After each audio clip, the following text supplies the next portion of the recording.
Todo mundo vê a foto do garoto assinando o contrato na Europa.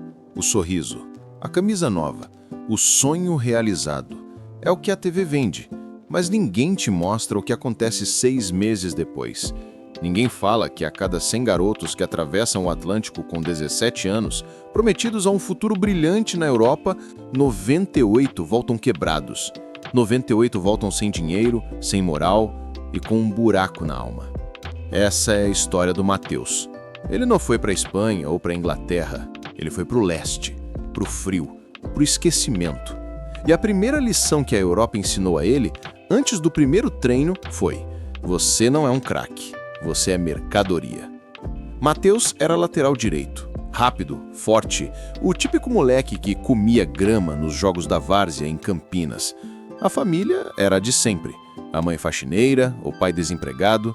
A casa era simples. O futebol não era luxo, era a única saída. Aos 16, um empresário que atendia por doutor apareceu. Terno barato, sorriso de vendedor de carro, prometeu a Matheus o time X da Polônia. Vendeu um sonho. 1 ano aqui e o Manchester te leva. A promessa era um salário mínimo europeu, alojamento e comida. Para a família, parecia um mapa da mina. A passagem de ida foi comprada com um empréstimo. O doutor levou 50% dos direitos. O resto era só ele brilhar. O que o Matheus não sabia é que esse time X era o último da tabela da 2ª divisão polonesa, um clube falido, usado como porto de transição por empresários. E a primeira traição veio no aeroporto de Varsóvia. Ninguém estava esperando por ele. O time mandou um motorista, um ex-jogador búlgaro, barbudo, que não falava uma palavra de português. A comunicação, gesto e Google Tradutor. O alojamento não era o que prometeram. Não era um hotel de base, eram 2 camas, um frigobar vazio e um prédio cinza, de concreto, que cheirava a mofo, a 10 quilômetros do centro. O frio não era só na temperatura, era na alma. Ele sentiu o primeiro soco do exílio. O arroz e feijão sumiram. O cardápio, frango sem tempero, batata cozida, pão velho.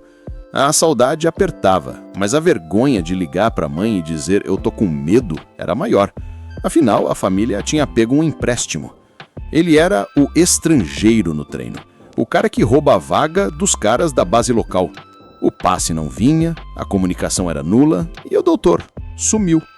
O dinheiro do primeiro salário não caiu. O clube alegou problemas burocráticos.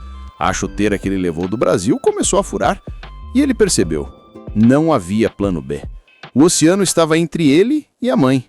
Mas o dinheiro do aluguel da família no Brasil, esse sim tinha data de vencimento. E quando a conta bancária estava vazia, Matheus fez a única coisa que podia fazer. Ele tentou entrar em contato com o empresário que tinha prometido o mundo. A resposta que veio do outro lado da linha, no meio da madrugada fria da Polônia, foi o chute mais forte que ele já levou na vida. Ele ligou. O doutor atendeu, irritado com a hora. Matheus, quase chorando, explicou o atraso no salário, a fome, o medo.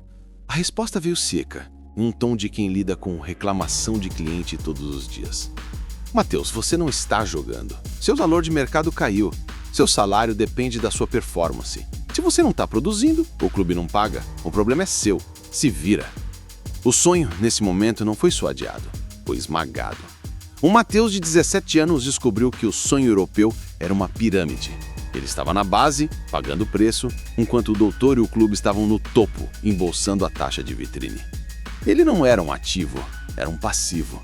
E o alojamento ficou mais frio, a comida mais intragável, a pressão era insuportável. Treinar com fome, morar no gelo e saber que a mãe estava sem dinheiro por causa da sua aposta. Ele começou a falhar passes simples, errar domínios. A cabeça não estava mais no jogo. A cabeça estava no cheque que não vinha. O treinador, que já não gostava dele, parou de olhar. Depois de 4 meses de gelo, silêncio e arroz puro, o clube tomou a decisão. Não foi uma reunião dramática, não teve aperto de mão. O motorista búlgaro deixou um envelope na porta do quarto. Dentro, um bilhete de volta, uma passagem só de ida, para o Brasil. A dispensa veio no papel, sem explicação, sem obrigado. A dispensa veio em silêncio. ele não chorou. O choro tinha secado. A dor era da vergonha. A vergonha de voltar sem o contrato, sem o dinheiro, sem o herói que te prometeu ser. A vergonha de olhar nos olhos da mãe e dizer: eu não consegui. A aposta foi perdida. Matheus desembarcou no Brasil 6 meses mais velho e 10 anos mais cansado.